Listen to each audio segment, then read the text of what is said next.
আসসালামু আলাইকুম। কেমন আছেন সবাই? আশা করি ভালো আছেন। আহ, ছিল 2018 সাল থেকে এই প্রশ্ন ফাঁসের বিষয়টি আমি খুব করে খেয়াল করি এবং 18 সালের শিক্ষক নিয়োগে যে পরীক্ষাটা ছিল আমরা আমরা আমার মনে আছে শহীদ মিনারে আমরা এই প্রতিবাদটা করেছিলাম ব্যাপকভাবে। এর পরবর্তীতে যে পরীক্ষাটা হয় সেই পরীক্ষাতেও আমরা খুব করে পাহারা বসিয়েছিলাম যে প্রশ্নটা যেন ফাঁস না হয়, কিন্তু দুঃখজনক সেইবার প্রথম এবং দ্বিতীয় ধাপে ব্যাপক প্রশ্ন ফাঁস হয় এবং আমরা তখন একটা একটা সেল তৈরি করি যে প্রশ্ন ফাঁদ প্রতিরোধ, মানে প্রশ্ন ফাঁস প্রতিরোধ টিম, সেই সেল তৈরি করি এবং এই সেলটা ওই সময় গোয়েন্দা সংস্থার সাথে আমরা যোগ সাজস করে কাজ করছিলাম। আমরা সোশ্যাল মিডিয়া পুরোটা সার্ভেলেন্স করছিলাম, প্রায় 150 জন মানুষ, এবং সেই সার্ভেলেন্সে যখনই কেউ প্রশ্ন বিজ্ঞাপনের জন্য দিত যে প্রশ্ন লাগলে এরকম দেন ফেসবুকে, বেসিক্যালি এটা তো ফেসবুকে ওপেন ডিক্লারেশনের মাধ্যমেই ফাঁস হয়। তো তখন আমরা সঙ্গে সঙ্গে তাদেরকে সারা দেশে গোয়েন্দা সংস্থার সহযোগিতা নিয়ে ধরিয়েছিলাম। অর্থাৎ 18 সালের পরে যে আরেকটা পরীক্ষা হয় সেই পরীক্ষায় প্রথম এবং দ্বিতীয় ধাপে প্রশ্ন ফাঁস হয় এবং তৃতীয় ও চতুর্থ ধাপে প্রশ্ন ফাঁস আমরা ঠেকাতে সক্ষম হই। তো সেই সময় তৃতীয় এবং চতুর্থ ধাপে যারা প্রশ্ন ফাঁস করে পাশ করতে চেয়েছিল তারা আমাদেরকে প্রচুর গালিগালাজ করে যে এই তারিখকার জন্য তাদের এই প্ল্যান মানে ভেস্তে গেল। এর পরবর্তীতে যে শিক্ষক নিয়োগ হয় সেই শিক্ষক নিয়োগেও ব্যাপক প্রশ্ন ফাঁস হয় এবং আদালতে তার বিরুদ্ধে রিট করা হয় এবং সেই রিটে অনেকটা আটকে যায় পরীক্ষা, ফলাফল আটকে যায় এবং তারপরে যারা পরীক্ষা দিয়েছিল তারা কান্নাকাটি শুরু করে, আন্দোলন শুরু করে এবং সেই আন্দোলনের ফারে সেই ফাঁস হওয়া প্রশ্ন পরীক্ষা মানে বৈধ হয়ে যায়। এবং ডক্টর ইউনূস স্যারের সময়ে যে 2 টার্মে প্রাথমিক শিক্ষক নিয়োগের পরীক্ষা হলো, এই 2 টার্মেও ব্যাপকভাবে প্রশ্ন ফাঁস হয় এবং গতদিন যে প্রশ্ন ফাঁসটি হলো এটি সকাল 9টার দিকে একটা মেইলের স্ক্রিনশট আমরা দেখেছি যে মেইলে চালাচালি হয়েছে প্রশ্নটা এবং সামাজিক যোগাযোগ মাধ্যমে তখনই স্প্রেড হয়েছে আর সারা দেশ জেনে গেছে যে প্রশ্ন ফাঁস হয়েছে এবং যেই ফাঁস হওয়া প্রশ্ন আমরা সোশ্যাল মিডিয়ায় দেখলাম সেই ফাঁস হওয়া প্রশ্ন দিয়েই পরীক্ষাটা হয়ে গেল। এই হলো শিক্ষক নিয়োগে আপনার হলো অবস্থা। এখন আমার আমার কয়েকটা প্রশ্ন, এই প্রশ্নগুলো বললে অনেকে রাগ করবেন। আমাদের স্যাররা কয়েকদিন আগে বেতন বৃদ্ধির জন্য আন্দোলন করেছেন। আমি আসলে শিক্ষকদের জন্য যে বেতন দেওয়া হয় সেই বেতনটা যথেষ্ট বলে আমি মনে করি না। আমি মনে করি তাদের বেতন বাড়ানো দরকার, কিন্তু আমার কয়েকটা দাবি আছে যে দাবিগুলো হলো আপনারা বিবেচনা করবেন। যেই দাবিগুলোর মধ্যে 1 নাম্বার দাবি হলো আমাদের প্রাথমিক সহকারী শিক্ষক নিয়োগে 65% শিক্ষার্থী বাংলা রিডিং পড়তে পারে না। এইটা আপনার প্রাথমিকভাবে একটা তদন্ত হওয়ার পরে এই প্রতিবেদনটা বের হয়ে আসে এবং তখন এটা বিবিসিতে নিউজ হয়। তো বিবিসিতে নিউজ হওয়ার পরে এটা শিক্ষকরা চ্যালেঞ্জ করলো যে এরকম এরকম না। তখন ইউনিসেফ একটা নতুন করে অনুসন্ধান করলো, প্রতিবেদন করলো ইউনিসেফের পক্ষ থেকে শিশুদের জন্য সুরক্ষার জন্য, যে আসলে এখানে শিক্ষার অবস্থা কি। তো সেখানেও প্রতিবেদন আসলো যে হ্যাঁ এই 65% ±1 এরকম হয়। তো সেই পরিমাণ শিক্ষার্থীরা বাংলা রিডিং পড়তে পারে না।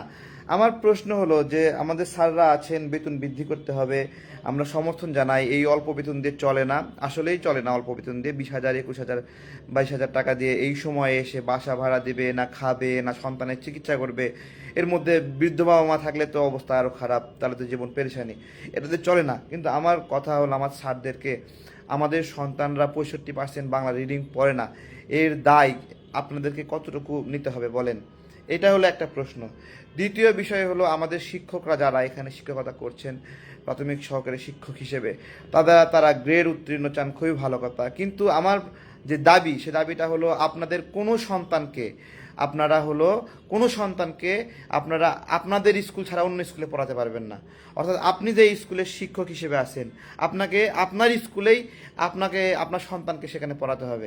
এরকমটা হবে না যে আপনার সন্তানকে পড়াবেন কিন্ডারগার্টেনে অথবা ভালো একটা আপনার শহরের স্কুলে আর আপনি পড়াবেন গ্রামের একটা স্কুলে। এটা হতে পারে না। দেখুন, আমি বারবার বলতেছি বেতনের পরিমাণ খুবই কম। গ্রেডে বাড়াবেন, সেটাও বাড়ান, আমার কোনো সমস্যা নাই, কিন্তু আমি ধরেন আমাদের ভ্যাট ট্যাক্সের টাকা দিয়ে আপনাদের বেতন হয়, শুধু আপনাদের বেতন না, বাংলাদেশের সকল কর্মকর্তা কর্মচারী তাদের সবার বেতনই জনগণের ভ্যাট ট্যাক্সের টাকা হয়। যেই জনগণ আপনাকে পে করতেছে তার কষ্টের পয়সা দেখেন, 100 টাকা মোবাইলে উঠাইলে সঙ্গে সঙ্গে 63 টাকা সরকার কেটে নেয়। এই টাকাটাই তো বেতন হিসেবে আপনাদের কাছে আলটিমেটলি যায়। একটা একটা বিস্কিট কিনলে বিস্কিটের দাম 100 টাকা হলে 15 টাকা কেটে নেয়। একটা গাড়ি যদি কেউ কেনে 200% ট্যাক্স 150% ট্যাক্স দিয়ে সেই টাকাটা তো আপনাদের কাছে যায়। একটা মোবাইল ফোন কিনলে আগে ওই 60% না কত পার্সেন্ট ভ্যাট দেওয়া লাগতো, এখন 40% দেওয়া লাগে, এটাও তো আপনাদের কাছে যায়। অর্থাৎ আমরা পুরো সোসাইটিটা সার্ভ করতেছি আপনাদেরকে, যারা সরকারি চাকরি করছেন আমাদেরকে সেবা দেওয়ার জন্য। আমাদের প্রশ্ন হলো যে এই যে আমাদের কাছ থেকে যে বেতনটা নিচ্ছেন, এই বেতনটা আমাদের তো একটা অধিকার আছে যে আমার সন্তানরা ভালো করে বাংলা রিডিং পড়তে পারবে, ভালো করে পড়বে, সে বেড়ে উঠবে, তার নিরাপত্তা, তার জ্ঞানের নিরাপত্তা, তার দক্ষতার নিরাপত্তা, এই বিষয়গুলো আমাদেরকে কে নিশ্চিত করবে? আজকে দেখেন এই যে মানে যদি স্রেফভাবে ভালো ভালো মানুষগুলো শিক্ষক হতো, প্রশ্ন ফাঁস না হতো, একবারে অথেন্টিক শিক্ষক যারা শিক্ষক, মানে দেখেন আপনি এরকম যদি হয় যে আপনি একটা কম্পিউটার শিক্ষক হিসেবে নিয়োগ পেয়েছেন কিন্তু আপনি কম্পিউটার পারেন না, পরে এলাকার কম্পিউটারের দোকানদারকে নিয়ে এসে কম্পিউটারের ক্লাস করাচ্ছেন, বিষয়টা কেমন হবে? এই বিষয়ে একটা প্রতিবেদন কিন্তু হয়েছে। এই বিষয়টা আমরা কিভাবে সহ্য করব যে আপনি কম্পিউটার শিক্ষক হিসেবে নিয়োগ পাবেন কিন্তু আপনি কম্পিউটার জানবেন না, আর এটা শিখাবে গ্রামের একটা কম্পিউটারের দোকানদার, এইটাকে কিভাবে?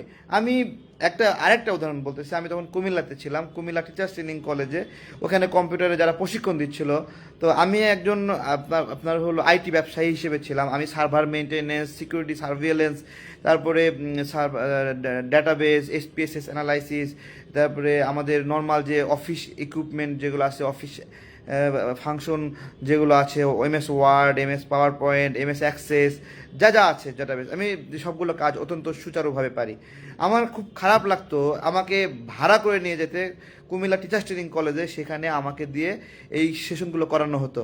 হার্ডওয়্যার মেনটেন্যান্সের জন্য একজন শিক্ষক আছে, সে হার্ডওয়্যারের কাজ পারে না, আমি গিয়ে সেখানে হার্ডওয়্যারের ক্লাস নিয়েছি, আমি গিয়ে সেখানে শিখিয়েছি।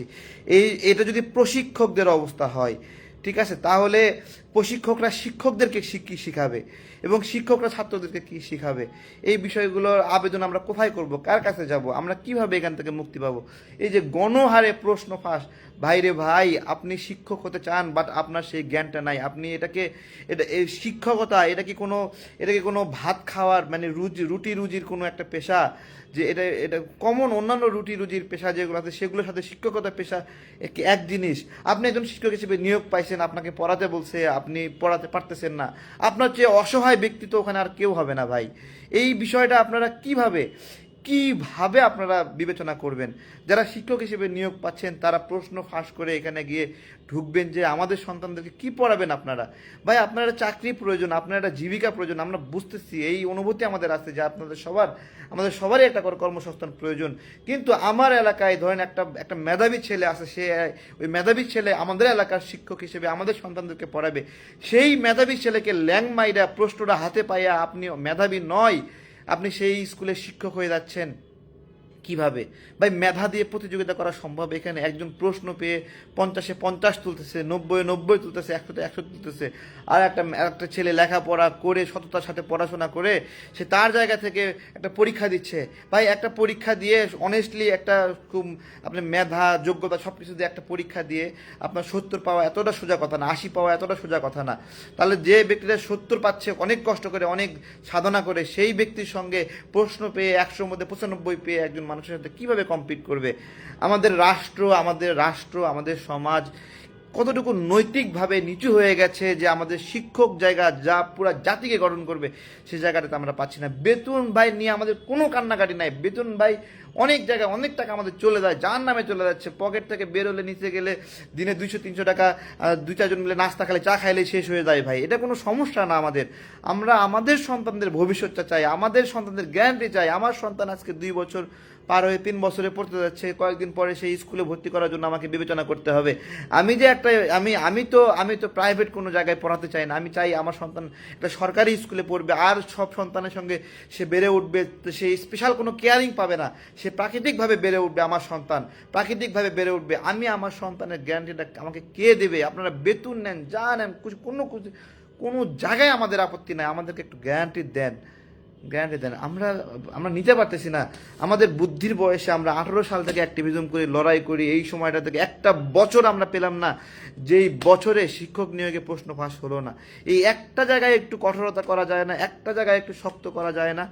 কিভাবে কিভাবে করা যায়, সেটা বিভাগীয় শহরে পরীক্ষা নেবেন না কিভাবে নেবেন আমরা জানি না, কিন্তু এমনটা হলে কেমন করে হবে?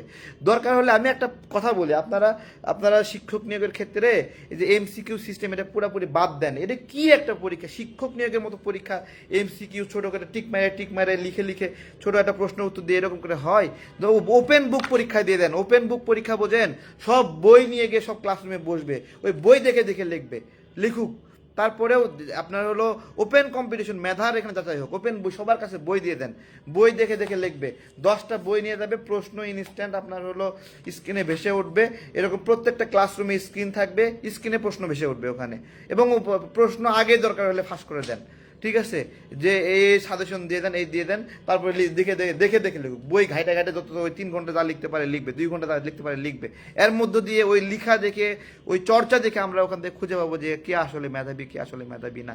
শিক্ষক নিয়োগে যেভাবে পরীক্ষা হচ্ছে, যে বাছাই হচ্ছে না, পরীক্ষা নিচ্ছে ছোট একটা এমসিকিউ নাম দিচ্ছে লিখিত, লিখিত পরীক্ষার পরে আবার কি কাহিনী হয় শোনেন। লিখিত পরীক্ষার পরে ধরেন একটা লিখিত পরীক্ষায় পাশ করাইছে 30,000, কিন্তু শিক্ষক নেবে 15,000। এখন লিখিত পরীক্ষায় যে 30,000 পাশ করাইছে আর 15,000 শিক্ষক নেবে, আগে থেকে তো ডিক্লারেশন করা আছে, তাহলে বাদ দিবে কিভাবে বাকিগুলোকে? ভাইবা নেওয়ার মধ্যে, ভাইবার মধ্যে যারা বেশি ভালো করবে লিখিত এবং ভাইবার নাম্বার যোগ করে তারা পাশ করবে। কিন্তু এই যে 15,000 নিয়োগ দিল, বাকি যে 15,000 নিয়োগ পাইল না, লিখিত পরীক্ষায় পাশ করছিল, ভাইবাই যারা ফেল করছে তারা এখন আন্দোলন শুরু করে যে আমাদেরকেও আবার লিখিত পরীক্ষায় আমরা পাশ করছি, আমরা হলো ভাইবাতে ফেল করছি, তো কি হয়েছে, আমাদেরকে এখন নিয়োগ দিতে হবে। আন্দোলন চলতেছে, আন্দোলন চলতেছে, রিটের পরে রিট চলতেছে, কোনো একটা সুন্দর ব্যবস্থাপনা নাই যে কিভাবে। আমাদের এখানে অনেক আনএমপ্লয়মেন্ট, আমাদের এখানে অনেক সমস্যা, আমাদের ছেলেপেলে কর্মসংস্থান দরকার, সব ঠিক আছে, কিন্তু শিক্ষক নিয়োগের মতো জায়গায় রাষ্ট্র যদি সুরক্ষা দিতে না পারে সঠিক মেধাবীদেরকে, ভাই আমার এলাকাতে আগে সবচেয়ে বড় সমস্যা ছিল 80% কোটা ছিল এই শিক্ষক নিয়োগে, 80% কোটা, 60% নারী কোটা, 20% হলো পোষ্য কোটা, মানে শিক্ষক যারা তাদের সন্তানদেরকে নর্মালি তারা নিয়োগ পাচ্ছে না, তারা তাদের সন্তানের জন্য স্পেশাল কেয়ারিংয়ের মাধ্যমে কোটার মাধ্যমে নিয়োগ চায়। এই 80% কোটা গেল, এর মধ্যে আবার বিজ্ঞান কোটা আছে, সব মিলাই এমন একটা অবস্থা, মেধার ভিত্তিতে নিয়োগ পাওয়া একটা টাফ বিষয় ছিল। সেই জায়গা থেকে বের হয়ে আজকে কোটা মুক্ত একটা নিয়োগের সুযোগ তৈরি হয়েছে, সেখানে এসে আরও ভয়াবহ অবস্থা, প্রশ্ন ফাঁস হচ্ছে। কিভাবে কি করবেন? আমাদের সন্তানরা বাঁচবে না, আমাদের মেধাবীরা বাঁচবে না, আমাদের বেকাররা বাঁচবে না, যারা একটু মায়া করে ধ্যান খেয়াল ঠিক রেখে লেখাপড়া করতেছে তারা নিয়োগ পাবে না। টাকা আছে 10 লাখ 5 লাখ 20 লাখ কন্ট্যাক্ট করতেছে, সে আসে পারবে। কি একটা অবস্থা, কানের মধ্যে ছোট্ট একটা ডিভাইস লাগাই দিয়ে সে পরীক্ষার হলে বসে গেছে, কোনো তদারকি নাই। ধরছেন আপনি 50 জন, খুব ভালো কথা, 50 জনকে ধরছেন, আরে ভাই যেগুলো ধরতে পারেন সেগুলো তো শিক্ষক হয়ে যাবে। তো সেই শিক্ষক দিয়ে আমি কি করব? সেই শিক্ষক দিয়ে আমার কি করব?